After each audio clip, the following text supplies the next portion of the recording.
Alam mo, mahirap pumatol na sa ganyan. Hallucination na yun. Hallucination.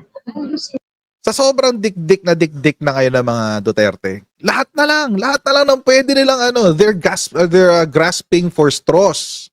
Nitong nakaraan, 'di ba, tinapik natin si Rodrigo Roa Duterte. Yung kinausap daw siya ni Sal Panelo. Tapos kunyari, alam niyo, feeling ko scripted yun eh. Si Panelo nagla-live stream. Just all of a sudden biglang tumawag si Digong. As if naman may gagawa nung ganun. Drama-rama sa hapon lang ni Panelo. Feeling ko tumawag talaga siya, si Digong. Pero sinabihan na siya ni Panelo. Bawa, Mr. President, tawag kayo ng mga ganitong oras ha. Nagla-live stream ako niyan. Kunyari, biglaan, ganun. Alokohan yun, walang ganun. But anyway, doon kasi sa sa live stream ni Panelo na yun, napag-usapan na natin to in the past. Sinabi ni Digong na tao daw ng Malacanang si Trillanes. Sa mga hindi naniniwala, ito yung balita.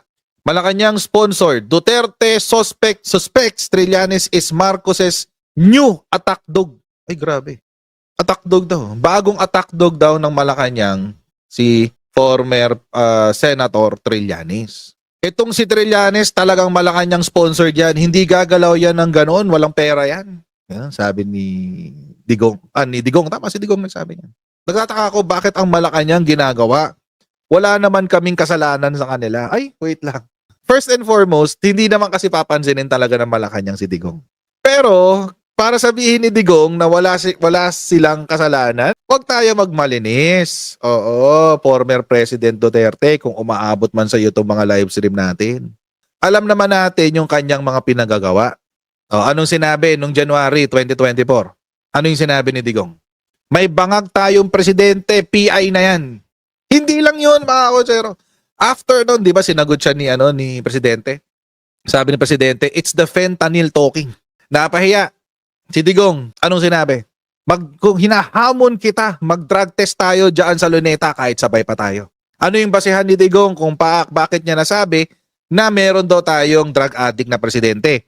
Meron daw siyang nakita na PIDEA document. Dito na pumasok si PIDEA Leaks. Nakasulat ang pangalan ni Bongbong Marcos na siya daw ay nagsasyabu. Lumabas ngayon yung PIDEA Leaks. Diyos ko, simula February, March, April, May. Isang quarter lang tinagal yan eh. PIDEA Leaks, nag-hearing pa sila sa Senado tungkol dyan. Ginawa pa niyang si Bato de la Rosa, yung aso niyang si Bato de la Rosa, pinag-hearing in aid of legislation pa niya. Pinag-hearing in aid of legislation pa niyan. Diyan sa PIDEA Leaks, ano nangyari? May naisulat na bang batas si Bato de la Rosa? Matapos ng hearing na yan, wala. Tapos kung ano-ano pang sinasabi, gusto raw ng charter change para i-extend ang kanyang termino. Ang daming paninira ang sinabi ni Digong. Ano nangyari? Ano naging resulta ng kanilang paninira? Nakuha ba nila yung taong bayan? Hindi. Bakit? Kitang-kita ngayon sa survey.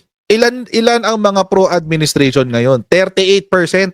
Ilan ang mga pro-Duterte? From 18% naging 16%, tapos naging 15%. Paubos sila ng paubos. So hindi umubra yung kanilang paninira sa administrasyon.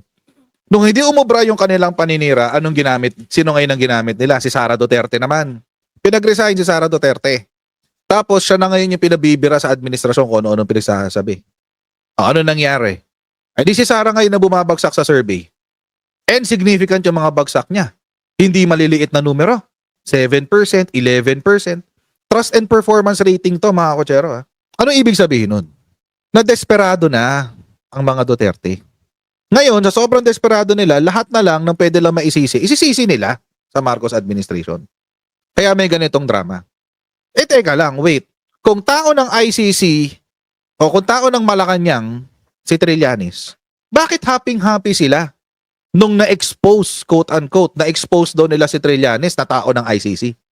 Sinabi na nga ng Presidente, ilang beses na niyan sinabi, hindi kami makikipagtulungan sa ICC. Nung sinabi ni Benny Abante to. Kaya nga, Mr. Chair, gusto kong itanong sana dito kay Senator Trillanes if he is working for the ICC. Are you working for the ICC, Mr. Chair? Hindi po, You are not.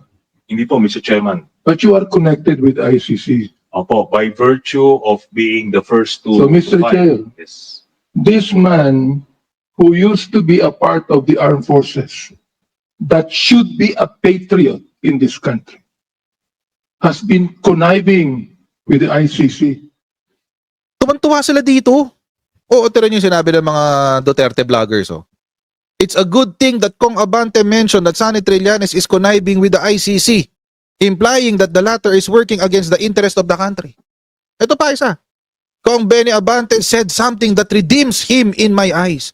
Mr. Chair, this man used to be a part of the armed forces that should be a patriot in this country has been conniving with the ICC. Ay, nawa ko, Chero, hindi ko naman sa pinagtatanggol si former Senator Trillanes. Pero mga Kochero, painggan nyo yung sinabi. Are you working for the ICC, Mr. Chair? Hindi po, You are not. hindi po, Mr. Chairman. But you are connected with the ICC. Opo, by virtue of being the first to So, Mr. file. Chair. Yes. See? Ano yung sinabi ni Trillanes? By virtue of being the first to file a case. Kasi sila talaga yun. Hindi lang pinatapos niya Abante.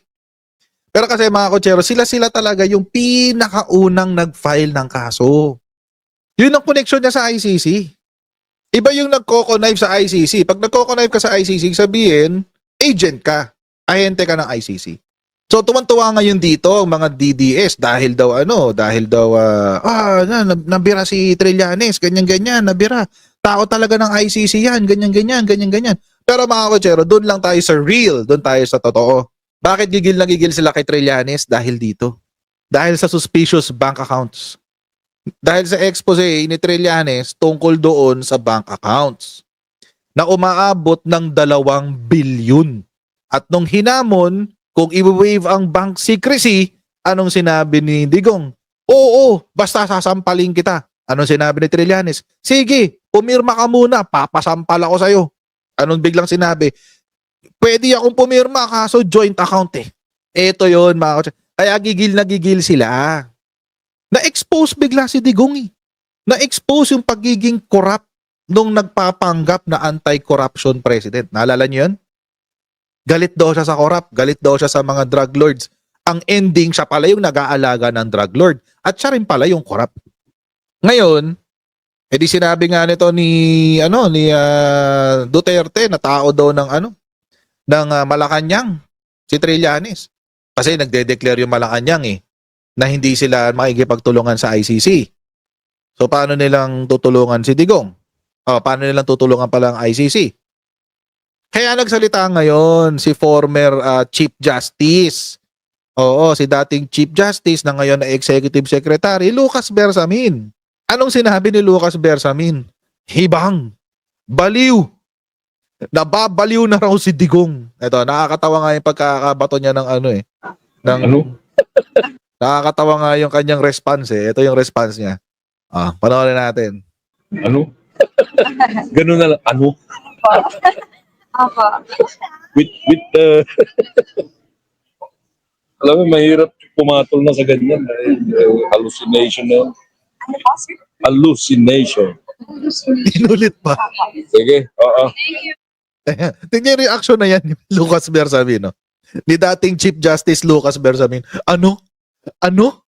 Sa sobrang dikdik na ngayon ng mga Duterte, lahat na lang ng pwede nilang they're grasping for straws. Kahit ano na lang, basta sisihin natin, kahit sino. Si Trillanes, tao ng Malacanang yan. Oo, tapos, tao din ng ICC yan, lahat na. Oo, lahat na. Hallucination, nagka-hallucinate. Alam niyo, epekto ng fentanyl yan eh. Nagkakaroon ng ganyang sintomas ng fentanyl. Nagka-hallucinate. Wala nang pwedeng ilusot eh. Ano kayang sasabihin ng mga DDS dito kay Lucas Bersamin? Malamang, ito naman ang bibirahin nila. Alam mo, mahirap pumatol na sa ganyan. Hallucination na. Ano po, sir? Hallucination. With emphasis, mga kochero. With emphasis. Hallucination. Sa Tagalog, hibang. Kung ano-ano nang iniisip, kung ano-ano nang nakikita, kung ano-ano nang naririnig. Epekto ng fentanyl yan, mga kochero. O baka yan na talaga ang pagkatao ni Digong, di ba, tanim intriga. Pero hindi kaya baka may mental disorder na talaga si Digong, no? Baka lang, pa-check nila. Pwede naman. Kasi nung tinanong siya ni Kong Luistro, you're of sound mind, right? Di ba tinanong siya nun? Basta tamang pag-iisip ka pa naman, di ba? Hindi sumagot si Digong. Baka alam niya kasi, baka siya mismo alam niya, baliw siya. Panic na sila kasi. Nagpanik sila, wrong move talaga yung pagpunta doon sa Yung pagpunta doon sa Quadcom, wrong move talaga yung kay Digong.